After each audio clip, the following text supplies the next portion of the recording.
நான் சொல்றேன், இப்ப மானமுள்ள எவனாவது ஒரு தமிழன் திமுகவுக்கு ஓட்டு போடுவானான்னு கேட்டாங்க. இப்ப போடுற நமக்கு மானம் இருக்கா இல்லையாங்கிறத சோதிச்சுக்கணும். அப்படி சொன்னதுனால அவன் வன்மவச்சிட்டான். இப்ப ஒரு பேரை சொன்னா அது ஞாபகத்துக்கு வரும். என்னன்னா அதனால பேச மாட்டாங்க. அச்சம் என்னன்னு சொல்லுங்க. பிஜேபி நான் பி டீம், நான் பி டீம், நான் பி டீம், எங்க அண்ணன் பி டீம், என் தம்பி பாவாலாம் பி டீம். ஏ டீம் யார்? தீவிரவாதி வந்தானா நுழைஞ்சானா சுட்டானான்னு தெரியாது. இவாளா எவாலே தெரியாது. இவனுக்கு எங்கெங்க போர் அடிக்குதோ அங்கங்க டாப்னு ஒன்ன போட்டு விட்றாப்புல. அந்த பகல்காம் தாக்குதல் இருக்குல்ல, இது ஆபரேஷன் சிந்தூர்னு போட்டாங்கல்ல, அந்த ஆபரேஷன் சிந்தூர் நான் கேட்டேன். ஆபரேஷன் சிந்தூர்னு அங்க போட்ட 26 பேர் சாவுக்கு 850 பேர் செத்துருக்கோம் இந்திய கடலுக்குள்ள. ஆபரேஷன் இந்தூர்னு ஒன்னு இங்கிட்டு போட்டு விடுன்னு கூட நான் சொன்னேன். எப்படி என் வீட்டுல இருந்து வெளியில வந்து என் வீட்டுல கொண்டு வைப்பேனா? இது என்னது கொடுமையா இருக்கு? முதல்ல நீ தெளிவடை. உனக்கு யார் சொந்தவன் யாரும் வந்தவன் யாரும் தெரியாம நீ இருந்தீங்கன்னா இப்படி எதுக்கு அச்சப்படணும்? எங்களுடைய கருத்து கோட்பாட்டுல இது இருக்குது அப்படின்னு நீங்க சொல்லு. நீ இந்து முன்னணின உன்னை தற்காத்து தடுக்க எனக்கு வழி இல்லாம நான் வீர தமிழர் முன்னணி. நீ சிவாஜின்னா நீ ஒரே ஒரு வீரனை போட்டு வர்ற பாரு, எத்தனை பேர்னு பூலித்தவன், மருதுவண்டி, தீரன், சின்னமலை, வேல்நாச்சியார் எல்லா தலையும் அடுக்குனேன். வேற என்ன? நீங்க இப்படி நெருப்பு வேகமா வரும்போது ஒரு வாய்க்கால வெட்டுறது இல்லையா? வெட்டினாதான் அதை அடுத்து பரவாம தொடராம இருக்கும். அந்த வாய்க்கால் தான் நான் எடுத்தேன். உடனே பாருங்க அவர் பிஜேபி மாதிரியே செய்யறது. ஏய், அவன் தடுக்கிறதுக்கு நீ என்ன பண்ணுவ? நீ எதிர்த்து எங்க போரிட்டாரு? இவர் எங்க போரிட்டாரு? என்னை தவிர யாரு சண்டை போடுறா? நீங்க எங்க அப்பா பாஷா அவர்கள் மரணத்துக்கு நான் போனேன், இஸ்லாமியர் ஓட்டுக்காக போனேன்னு பிஜேபி சொல்லிச்சு. அப்ப நீங்க யாருமே பேசல. என்ன ஆர்எஸ்எஸ் கைகூலி மட்டும் இல்ல, திமுக சொன்னா என்ன பிஜேபி பி டீம்னு சொல்ல. நீங்க இப்ப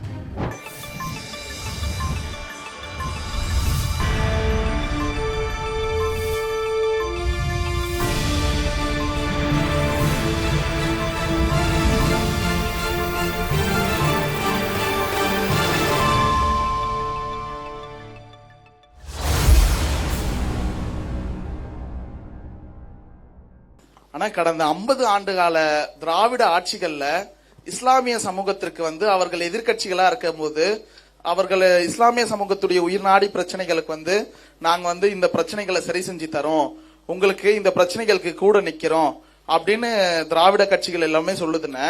ஆனா ஆட்சிக்கு வந்த பிறகு இஸ்லாமிய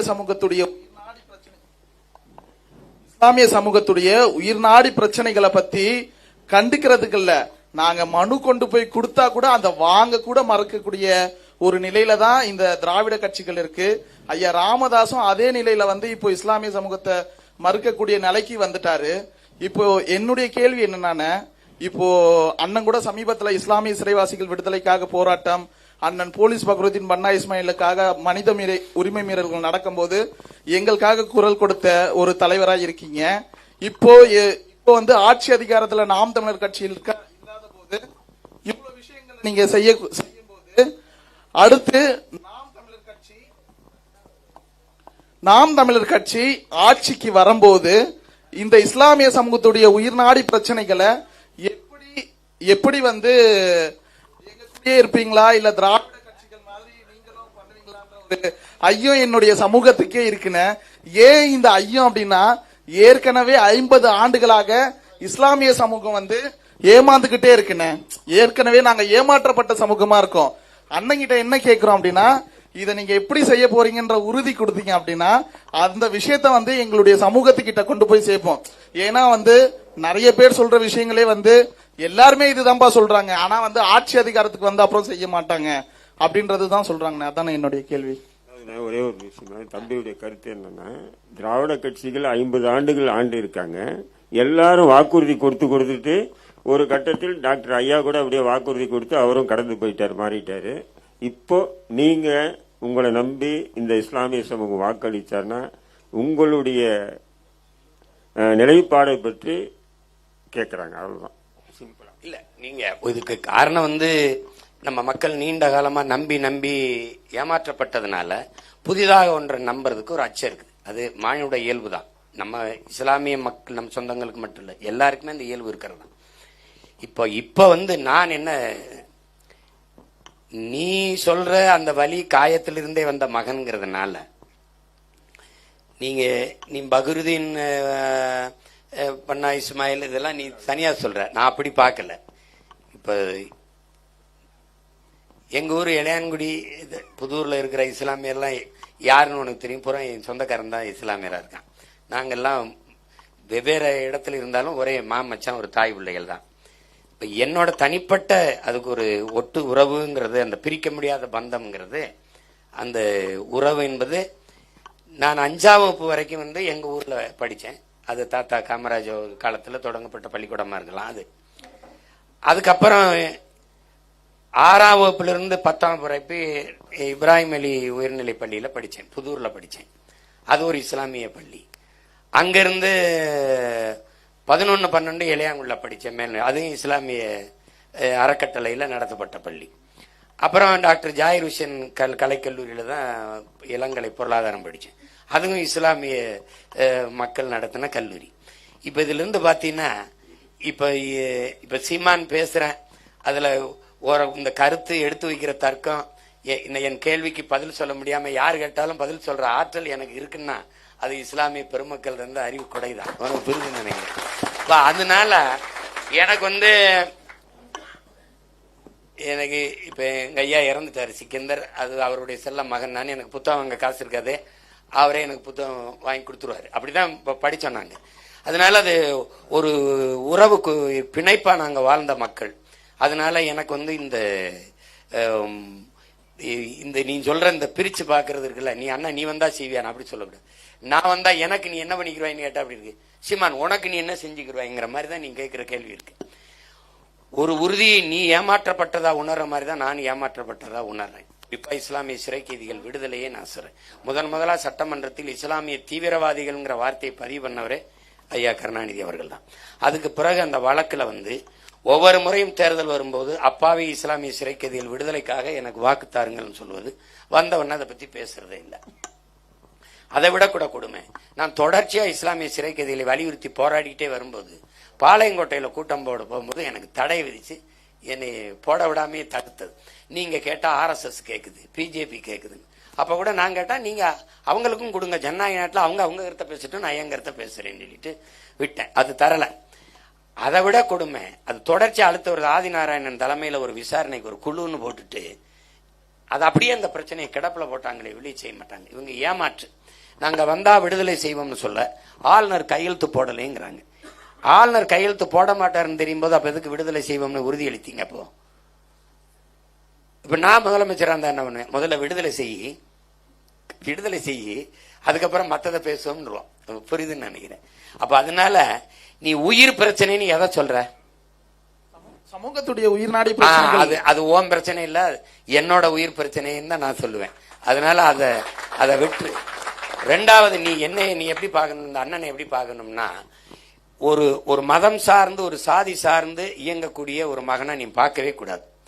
இந்த நிலத்துல ஒரு தேவர் மீது அடிபட்டால் தேவேந்தருக்கு வலிப்பதில்லை, தேவேந்தர் மீது அடிபட்டால் தேவருக்கு வலிப்பதில்லை, பறையர் மீது அடிபட்டால் படையாட்சிக்கு வலிப்பதில்லை, படையாட்சிக்கு காயம்பட்டால் பறையருக்கு கண்ணீர் வருவதில்லை, இந்து அடிபட்டா இஸ்லாமியன் வலிப்பதில்லை, இஸ்லாமியன் அடிபட்டா இந்துவோ கிறிஸ்தவனோ அழுவதில்லை. ஆனா இந்த தமிழ் சமூகம் இந்த இடத்துல யாருக்கு அடிபட்டாலும் எங்கள் கண்கள் கலங்கும், தமிழன் துடிப்பான். அதான் தமிழனுடைய மாண்பு.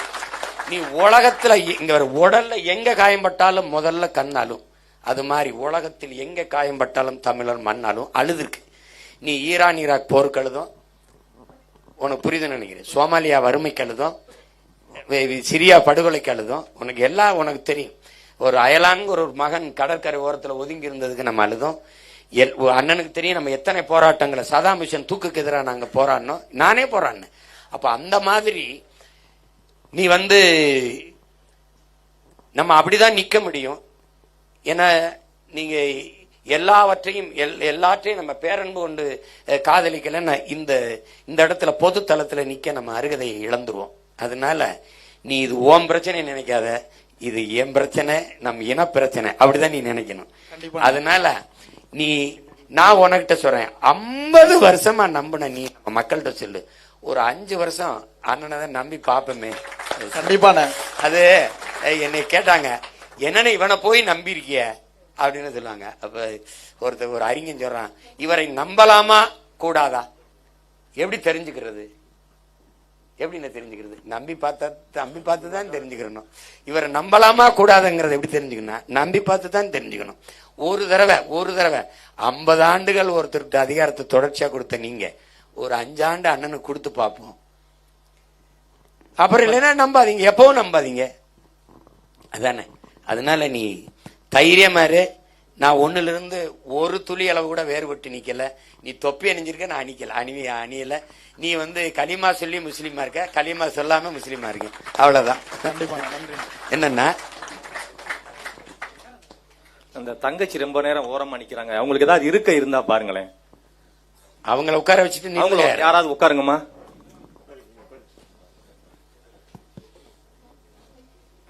கேள்வி கேட்கறவங்க கையை ஒட்ட தூக்குங்க, மைக் வரும்.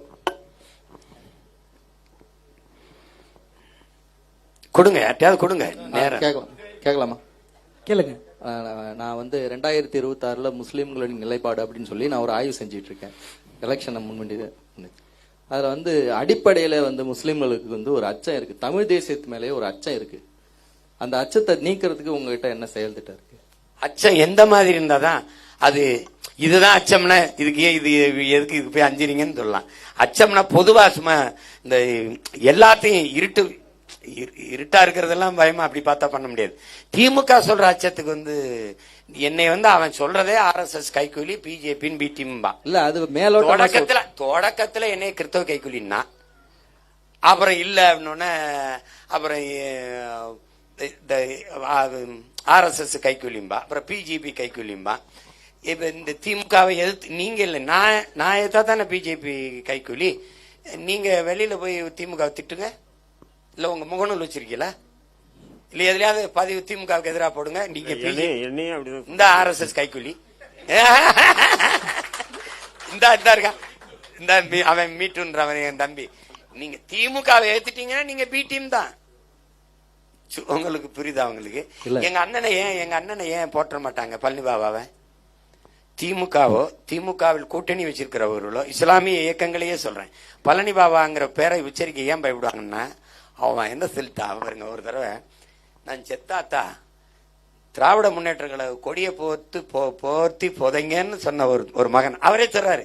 அப்படி சொன்ன நான் சொல்றேன், இப்ப மானமுள்ள எவனாவது ஒரு தமிழன் திமுகவுக்கு ஓட்டு போடுவானான்னு கேட்டாப்ல. இப்ப போடுற நமக்கு மானம் இருக்கா இல்லையாங்கிறத சோதிச்சுக்கணும். அப்படி சொன்னதுனால அவன் வன்ம வச்சுட்டான். இப்ப ஒரு பேரை சொன்னா அது ஞாபகத்துக்கு வரும். என்னன்னா அதனால பேச மாட்டாங்க. அச்சம் என்னன்னு சொல்லுங்க. பிஜேபி நான் பி டீம்னா, நான் பி டீம், எங்க அண்ணன் பி டீம், என் தம்பி பாவாலாம் பி டீம். ஏ டீம் யார்? நாங்க பி டீம் இருந்தா ஏ டீம்னு ஒண்ணு இருக்கணும்ல, அது யார்? அதான் திமுக.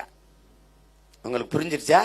அதுதான் திமுக. இப்ப நான் என் தம்பி பேசினாப்ல, காஷ்மீர்ல நீ பகல்காம்ல தாக்குதல் நடந்துச்சு, எவனுமே கேட்கல. அது ரொம்ப நேரம் எடுத்துட்டு போயிருப்பாங்க. நான் போட்ட போலதான் நின்னாங்க. சிந்து நதியை மறிக்க போறேன். நதியை மறிக்காத, ஏன்னா தண்ணி குடிக்காம குளிக்காம கூட ஒரு வாரம் இருக்கலாம், காத்த மறைச்சு விட்டுருட்டேன். பைத்தியக்கார பையில, உன் தாயின் மார்ல இருந்து வர்ற பால் உனக்கு மட்டும்டா, பூமி தாயின் மலை மார்பில் இருந்த பால் உலக உயிர்களுக்குடா. பைத்தியக்கார பல, இது இந்துக்கு, இஸ்லாமியனுக்கு, இந்தியனுக்கு, முஸ்லீமுக்கு கிடையாது. டேய், காட்டு கத்தி விட்டேன். புரியுதா? அதுக்கப்புறம் தான் செட்டிலான. டே, நீ போற எடுத்து போய் கொன்னதெல்லாம் பாவம்டா. அதுக்கு பகல்காம் எங்க இருக்குன்னு தெரியாது, எத்தனை பேர் செத்தான்னு தெரியாது, அதை போய் கொண்டுட்டு வந்துட்டு போயிட்டு இருக்கிறாப்ல. தீவிரவாதி வந்தானா நுழைஞ்சானா சுட்டானான்னு தெரியாது, இவாளா எவாலே தெரியாது. இவனுக்கு எங்கெங்க போர் அடிக்குதோ அங்கங்க டாப்னு ஒன்ன போட்டு விட்டுறாப்ல. அந்த பகல்காம் தாக்குதல் இருக்குல்ல, இது ஆபரேஷன் சிந்தூர்னு போட்டாங்கல்ல, அந்த ஆபரேஷன் சிந்தூர் நான் கேட்டேன், ஆபரேஷன் சிந்தூர்னு அங்க போட்ட 26 பேர் சாவுக்கு 850 பேர் செத்துருக்கோம் இந்திய கடலுக்குள்ள. ஆபரேஷன் இந்தூர்னு ஒன்னு இங்கிட்டு போட்டு விடுன்னு கூட நான் சொன்னேன்.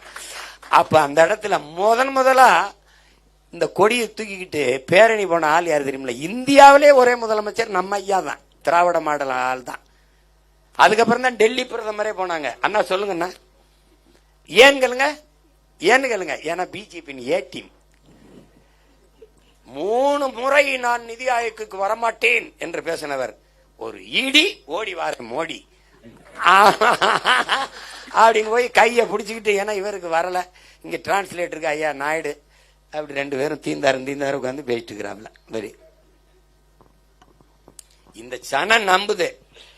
அச்சம் எதனாலேன்னு இருக்கணும்ல. எதனால சொந்த மகன் மேல அச்சம் உனக்கு ஏன் வருது? முதல் நான் யாருன்னு உனக்கு தெரியாம நீ இருக்க.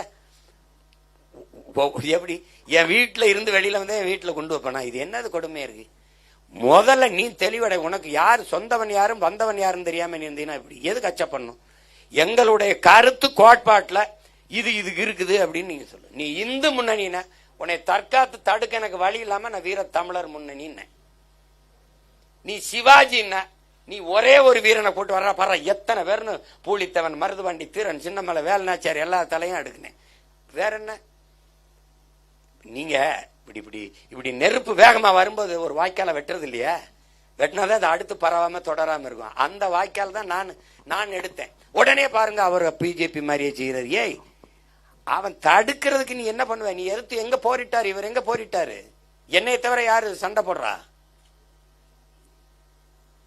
என் சின்னத்தை எடுத்து வச்சுக்கிட்டு என்னைய ரைடு போட்டு மிரட்டும் போதோட நான் அவனோட கூட்டணிக்கு வரலையே. சொல்ல எவ்வளவு பேசிருப்பீங்க, எவ்வளவு ஆசை.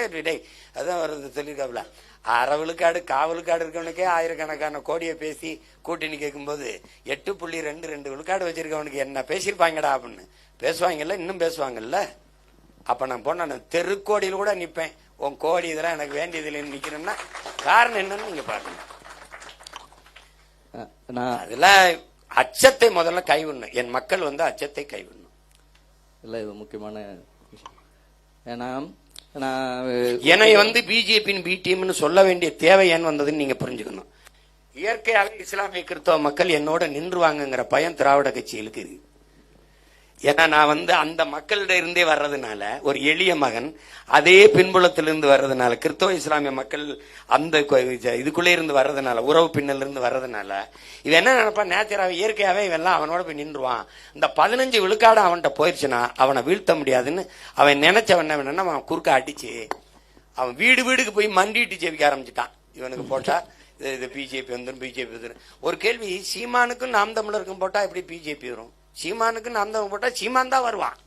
நான் கூட கேட்டேன், என் வீட்டுல சுவிட்ச் போட்டா என் வீட்டுல தான் விளக்கெரியும், அடுத்த வீட்டுல எப்படி எரியும்? சரி, உனக்கு தான் போட்டாங்க, எப்படி பிஜேபி வந்துச்சு? திமுகவுக்கு தான் போட்டீங்க. 15 3வது முறையா ஆண்டுட்டாரு, எப்படி வந்துச்சு? எல்லா மாநிலத்துக்கு போனாலும் எதிர்கட்சி ஆளுங்கட்சியை திட்டுறாரு, ஏன் தமிழ்நாட்டில் மட்டும் திட்டல? இப்ப வந்துட்டு நான் சொல்லுவேன், நீங்க புரிஞ்சுக்கிட்டீங்களா? நான் சொல்லவா? ஏன்னா அவர் சந்திரபாபு நாயுடு நிதிஷ்குமார் ஆதரவுல ஆட்சி நடத்திக்கிட்டு இருக்காரு. ஒருவேளை 75 வயசாயிருச்சு, இதுக்கு மேல நீ பதவியில் இருக்கக்கூடாது, விலகுன்னு RSS சொல்லிருச்சுன்னா, இந்த மீதி இருக்கிற 3 ஆண்டு காலத்தை அவர் நீட்டிக்கிறதுக்கு இவரோட 22 சீட்டை ஆழமா நம்புறாப்ல. புரியுது? தெலுங்கு தேசம் தெலுங்கு இல்ல, இவர் 22 இடம் வச்சிருக்காருல்ல நம்ம திமுக, அதை நம்புறாப்ல. அதனால கூட்டணி வச்சிருக்கிற ஏடிஎம்கே இருக்கு பாருங்க, அதுல தம்பிதுரை ஐயாவையோ அல்லது சிவி சண்முக ஐயாவையோ நீ இந்த ஆபரேஷன் சிந்தூரை ஜஸ்டிஃபை பண்ணியதை நியாயப்படுத்தி உலக நாடுகள்ல பேசிட்டு வா அப்படின்னு அனுப்பாம கனிமொழி அம்மையாரையும் அனுப்பணும். ஒரு ஒரு அடிப்படை இடிப்படைலாம் இல்ல, வெளிப்படை. அது நம்ம என்ன பண்ணணும், அல்லா மேல பாரத்தை போட்டு நம்ம கடமையை தான் செய்யணும். நான்லாம் இந்த வாட்டி என் மக்கள்கிட்ட வாக்கு கேட்கறதா இல்ல, அப்படி மண்டிட்டு துவா பண்ணிட்டு போயிட வேண்டியதான். அல்ல நீ ஒண்ணு எனக்கு வந்து நீ வந்து நான் வெல்லணும், எனக்கு நீ வந்து இந்த மகனுடைய இது உன்கிட்ட ஒப்படைக்கிறேன் இந்த பாரத்தை, நீ என்னை வெல்ல வச்சிருந்தேன். எனக்கு வந்து என் மக்கள்கிட்ட சொல்லி, நீங்க எனக்கு ஓட்டு போடாதீங்க, நீங்க போட மாட்டீங்க எனக்கு தெரிஞ்சிருச்சு, ஆனா இந்த மகன் வெல்லணும்னு துவா பண்ணும்போது ஒரே ஒரு நொடி இந்த மகனுக்காக துவா பண்ணுங்க அப்படிங்கும்போது அப்படிதான் கேட்டு வர வேண்டிய, வேற என்ன பண்ண முடியும்? இல்ல, இந்த மக்கள்கிட்ட வந்து பிரச்சாரம் பண்ணும்போது ஒரு எங்களுடைய தலைவர் ஒருத்தர், ஜமாத் தலைவர், அவர் என்ன சொல்றாருன்னா, சீமான் வந்து முன்வைக்கிற அரசியல், தமிழ் தேசிய அரசியல் வந்து பிரபாகரனுடைய அந்த கோட்பாட்டு அடிப்படையாக வந்து கொண்டுகிட்டு வந்து வைக்கிறாரு. அதனால 91 அங்க ஈழத்துல நடந்த, ஜஃப்லாவில் நடந்த மாதிரியான ஒரு பெரிய தவறு இங்க நடக்காதுன்னு நம்மளுக்கு என்ன நிச்சயம் இருக்கு? சீமான் அந்த அடிப்படையில வர்றதுனால அது நமக்கு பாதுகாப்பானதா இருக்காது அப்படின்னு சொல்லி அவங்க வந்து பிரச்சாரத்தை முன்வைக்க. அது இல்ல அது முழு வரலாறு தெரிஞ்ச எங்க அண்ணன் ரஹீம் போன்ற அறிஞர்கள்ட்ட நீங்க அதை நீங்க கேட்டு சொன்னீங்கன்னா அது உங்களுக்கு தெரியும். அது வந்து தெளிவாயிடும் மக்களுக்கு. மட்டக்களப்பு அந்த பகுதியில தளபதியா இருந்தவர் கருணா, அவர் தன்னிச்சையா அடிச்சு விட்டுட்டாரு. அதனால அது தலைவர் யாழ்ப்பாணத்துல இருந்து முஸ்லீம்கள் வந்து பிரபாகரன் அவர்களால் வெளியேற்றப்பட்டார் இல்லையா, அதை வந்து இங்க வந்து மக்களுக்கு வந்து அதை சொல்லி அதை ஒரு பிரெயின் வாஷ் பண்ற மாதிரி பண்றாங்க. சீமானுக்கு எதிரான பிரச்சாரமா எடுக்கிறாங்க. அதை இல்ல, அது வேணும்னே செய்யப்படுறதுதான். இப்ப அதே இஸ்லாமிய மக்கள் உங்களுக்கு சொல்லணும், இப்ப இல்ல எங்க ஐயா அப்துல் கலாம் அவர்கள் இலங்கைக்கு போயிருக்கும் போது, குடியரசுத் தலைவராக போயிருக்கும் போது, இப்ப அவருடைய உதவியாளர் அருமை சகோதரர் பொன்ராஜ் அவர்களோட இருக்காங்க, நீங்க கேட்கலாம். அவர் போயிருக்கும் போது எண்ணற்ற ஆயிரக்கணக்கான இஸ்லாமிய மக்கள் ஐயாவை சூழ்ந்துகிட்டு அதாவது என்ன என்ன சொல்லியிருக்காங்கன்னா, எங்களுக்கு அதாவது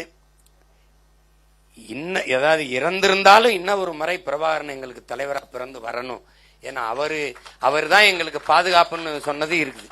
இப்ப நான் வந்து சொல்றது இதுன்னா, எங்க அண்ணன் வெளியேற்றினா நீங்க அழகா நீங்க வெளியேறி போய் பாதுகாப்பான இடத்துல இருந்துருங்க, நாடு அடைஞ்ச பிறகு நம்ம ஒரு முடிவுக்கு வந்து நம்ம இது பண்ணிக்கலாம். இதை மறைச்சிடுறாங்க. நான் எங்க அண்ணன்ட்ட கேட்டேன், அது சொன்னாரு, நம்ம பிள்ளைகள் என்ன பண்ணிட்டாங்க, அந்த சிங்களர்கள் அவங்க ராணுவ முகாமிட்டு நம்ம எங்கெங்கெல்லாம் பதுங்கி இருந்து தாக்குதல் செய்யறோம்ங்கிற தகவலை கொடுத்ததுனால இது சிக்கலா இருக்கு, நம்ம மக்களை அழகா நீங்க பாதுகாப்பான இடத்துக்கு வெளியேறுங்கன்னு சொல்லி அனுப்பணும். அதுக்கப்புறம் இப்ப அண்ணன் இல்ல போராட்டம் இல்லைன்னு வச்சுக்கிறோம். இப்ப நம்ம இஸ்லாமிய மக்களை சிங்களம் தாக்குறானே, அதுக்கு இவங்க என்ன சொல்றாங்க? அப்ப அதுக்கு ஒன்றும் பதில் இல்லை இல்ல.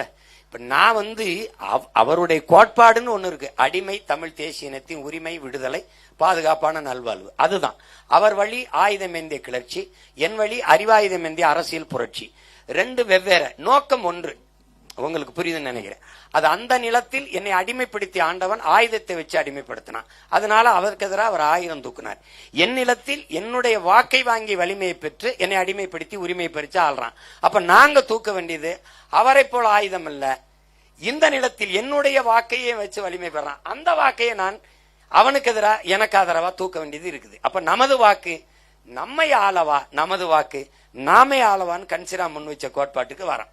அப்ப நோக்கம் ஒண்ணுதான், என் இனத்தின் எதிர்கால பாதுகாப்பான நல்வாழ்வு, அடிமை நிலையிலிருந்து உரிமை. இதான நம்ம கேட்கிறோம். அது அந்த அடிப்படையில தான் நீங்க பாக்கணும். அவர் நம்மளை அடிச்சு விரட்டுவாரா, சுடுவாரா, இதெல்லாம் வந்து. ஆனா இந்த பிரச்சாரத்தை முன் வச்சு முஸ்லீம்களை வந்து அச்சப்படுத்தி கொஞ்சம் அவங்களை வந்து முதல்ல சொல்றேங்க, முதல்ல இஸ்லாமின் இருக்கிறவன் எவ்வளவு பெரிய போர்க்குணம் மிக்க மாவீரர்கள், நாம வந்து அச்சப்படலாமான்னு முதல்ல சொல்லுங்க. அச்சம்ங்கிற ஒண்ணு இருக்கலாமா? இந்த உலகத்தில் இஸ்லாமிய மக்கள் அச்சம்னு ஒண்ணு இருந்தால் அது ஏக இறைவன் அல்லாஹ் ஒருவன் மீது அச்சம் இருக்குமே ஒழிய, இந்த இவன் வருவேன் அடிச்சு போடுவேன், அவன் வருவேன் அடிச்சு வரலாம், எப்படி சொல்லுங்க? ஒருத்தன் மரணம் எனக்கு வரப்போகுதுன்னு தெரிஞ்ச காலத்துல என்ன மாவீரன் பழனி பாபா இதே ரத்தத்துல தானே இருந்திருக்கா. நீங்க முதல்ல இஸ்லாமியனுக்கு நீங்க எங்க பாட்டி போது ஐதர் அலிகிட்ட பட உதவி கேட்டுருச்சு. 19 வயது மகன்க, 19 ஒரே மகன் திப்புவ நீ போய் நம்ம வீர மாதா வேலுநாச்சியார் படையில தளபதியா நின்று சண்டை செய்யணும், பீரங்கி படைய 5000 வீரர்கள் அனுப்புறாரு. அதுல பீரங்கி படை 1000 வீரர்கள், அதுல தலைமையேற்று 19 வயசுல சண்டை செஞ்சவன் திப்பு. நீங்க வீரத்துக்கு பேர் போன ஒரு வம்சத்துல பிறந்து விட்டேன் நான், ஒரே அச்சமா இருக்கு. இப்ப நீங்க அல்லாட்ட தொழும் போது எனக்கு பயமா இருக்குன்னு சொல்லி தொழுகிறீங்களா? எப்படி இருக்கு? என்ன இருக்கு அண்ணா, என்னன்னு அது உண்மையில ஒரு விதமான, அதாவது அங்கே இலங்கை அரசியல் வேற, தமிழக அரசியல் வேற. ஆனா இந்த காத்தான்குடி நிலவரங்களை இங்க சொல்லி ஒரு விதமான விஷம பிரச்சாரத்தை தொடர்ந்து நாம் தமிழர் கட்சிக்கு எதிராக செஞ்சுட்டு அதுக்கு ராமேஸ்வரத்துல வருத்தம் கூட கேட்டேன். எங்க அண்ணனுக்கு எனக்கும் அதுல ஒரு 15 நிமிஷம் பேசணும். எனக்கு முன்னாடியே இங்க இருக்கிறவங்க சொன்னாங்க தானே, அப்பவே நம்ம உறவுகள்லாம் இந்த நெருக்கடி கொடுப்பாங்க தானே. அப்ப ஜெயின்லாபுதீன் போன்றவர்கள் இதை பரப்பிட்டு தான் இருந்தாங்க. அப்ப நான் கட்சி ஆரம்பிக்கல. அப்ப நான் போய் தலைவர்கிட்ட பேசும்போது அது தெளிவா சொன்னாங்க. மலையக மக்களை பத்தி கூட பேச்சு வந்தது. நம்ம நாடு அடைஞ்சிட்டா இணைச்சிட மாட்டானாப்பா. அவர் என்ன சொன்னார் தலைவர், நீங்க நம்ம ஒரே இனம், ஒருவேளை நம்ம தனி இனம் அடைஞ்சிட்டா உங்களுக்கு இதுக்குள்ள கூட இஸ்லாமிய மக்களுக்கு தனியா ஒரு நாடு கூட நம்ம பிரிச்சுக்கிடுவோம். நீங்க இப்போதைக்கு பாதுகாப்பா செல்லுங்க, ஏன்னா உங்களை பாதுகாக்கிறதா இவனோட சண்டை போடுறதா இதே எனக்கு பெரிய பிரச்சனையா இருக்குன்னு சொல்லிதான் அதை அனுப்புனது. இதுக்குள்ள போய் அடிச்சது, தொழுகையில் அடிச்சது வந்து அது கருணா தான் செஞ்சது. நீங்க நான் கூட கேட்டேன், இருக்காரு அவரை வேணா கேளுங்கன்னு கூட சொன்னேன். இப்ப நீங்க என்னைய சொல்லாதீங்க, நீங்க அவரை கேளுங்கன்னு. அப்படியே அது நீங்க தவறுன்னு நினைச்சிருந்தா அதுக்கு நான் ராமேஸ்வரத்தில் பேசும்போது ஒரு பெரும் நான் அதுக்கு மனப்பூர்வமாக வருத்தத்தை தெரிவித்து மன்னிப்பு கோர்றேன்னு கூட சொன்னேன். அதையே பேசிட்டு இருக்க முடியாது. அதை காரணம் காட்டி என்னைய வீழ்த்தணும்னு நினைக்கிறது ரொம்ப தவறு. சரி, என்னைய வீழ்த்திருங்க, யாராவது ஒருத்தரை காட்டுங்க. இப்ப உதயநிதி பின்னாடி போட்டா போவோமா? எல்லாரும் போவோமா? சொல்லுங்க. இல்ல தம்பி விஜய் பின்னாடி எல்லாரும் போயிடுவோமா? சொல்லுங்க, நம்ம போவோம். இல்ல ஏதாவது சொல்லுங்க, மாற்று சொல்லுங்க. என் மேல உங்களுக்கு நம்பிக்கை வரல, யார் மேல நம்பிக்கை இருக்கு? இவர் மேல நம்பிக்கை இருக்கு, இவர் பின்னாடி போவோம்னு நீங்க சொல்றீங்களா? போவோம், சொல்லுங்க, போவோம். அதனால அது நீங்க எங்க அப்பா பாஷா அவர்கள் மரணத்துக்கு நான் போனேன், இஸ்லாமியர் ஓட்டுக்காக போனேன்னு பிஜேபி சொல்லுச்சு. அப்ப நீங்க யாருமே பேசல. என்ன ஆர்எஸ்எஸ் கை மட்டும் இல்ல, திமுக சொன்னா என்ன பிஜேபியின் பி டீம்னு சொல்ல நீங்க அப்ப சொல்லல. நான் போனேன், அரசியல்ல நான் போனேன், எங்க அண்ணன் வந்தாங்க. வேற யாருன்னா தனியரசு அண்ணன் வந்தாங்க. வேற யார் வந்தது? வீட்டுல பார்த்தாங்க. பாஜக பார்த்துருவோம். அதனால அது இப்ப இஸ்லாமிய சிறை கைதிகளுக்காக பெரிய கூட்டம் போட போறேன் விடுதலைக்காக. அது மதுரையில் தான் நடத்தலான் இருந்தா அப்ப சென்னையிலே நடத்த சொல்லி போடுவோம். இப்ப நீங்க அதை எப்படி நான் ஓட்டுக்காக தான் நிக்கிறேன்னு நினைப்பீங்களா? திரும்ப திரும்ப உங்களுக்கு ஒண்ணு பதிவு சொல்றேன் கேளுங்க. ஓட்டை குறிவைப்பவன் நாட்டை பற்றி கவலைப்பட மாட்டான். வாக்கை கவலைப்படுகிறவன் மக்களின் வாழ்க்கையை பற்றி கவலைப்பட மாட்டான். நாம் ஓட்டுக்கானவர்களாக இருந்தால் இந்த நாட்டுக்கானவனா இருக்க முடியாது. நீங்க போடுங்க, போடாம போங்க, இது என்னுடைய பிறவி கடமை, நான் செய்கிறேன், அவ்வளவுதான் நம்ம செய்ய முடியும். அதனால நீங்க நான் இஸ்லாமிய மக்கள் எனக்கு என் உறவினர்கள்லாம் எனக்கு ஓட்டு போட்டு என்னை வெல்ல விட்டுருவாங்கன்னு நிக்கல. என் கையை பிடிச்சிட்டு ஒரு தங்கச்சி அழுதா பாருங்க. பிறந்த உடனே போனாருன்னா அவரு 18 வயசு ஆயிடுச்சுன்னா இன்னும் 2 வருஷத்துல திருமணம் பண்ணி கொடுக்கணும். அப்ப திருமணம் பண்ணும்போது அவங்க வாப்பா பக்கத்துல இருக்கணும். அப்ப நீ அதுக்காவது அவரை வெளியில எடுத்துட்டு வந்துருன்னு கோவையில என்னை கைப்பிடிச்சு அழுதா பாருங்க. அவளுக்காக தான் நான் மறுபடியும் விடுதலைக்கு போறாரு. என் தம்பி அபதாயிரம் அந்த சிறுநீரக 2 பழுதானவன காதுக்குள்ள எனக்கு சொன்னான்ல என்னை இது பண்ணுன்னு. பல வலி இந்த வார்த்தைகள் என் காதுக்குள்ள ஒழிச்சுக்கிட்டே இருக்குல்ல, அதுக்காக தான் நான் சண்டை போடுறேன். இது என்னுடைய கடமை. இப்ப அதுக்கு போய் எதிர்பார்ப்போட செய்ய முடியாது. அது உங்களுக்கே தெரியும்.